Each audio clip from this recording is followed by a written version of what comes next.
बदलिला सरकारी माध्यमिक विद्यालयर यूनिफॉर्म सबुज रंग बदल में बादामी रंगर यूनिफॉर्म पिंधे नवम और दशम श्रेणी छात्र छात्री।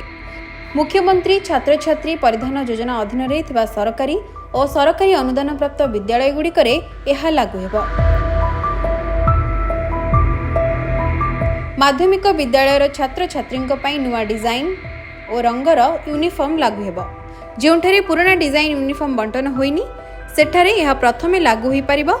गत 2023 रे पूर्वर गाढ़ नील रंगर यूनिफॉर्म को बदलाई सबुज पैंट और चेक सर्ट करथिले।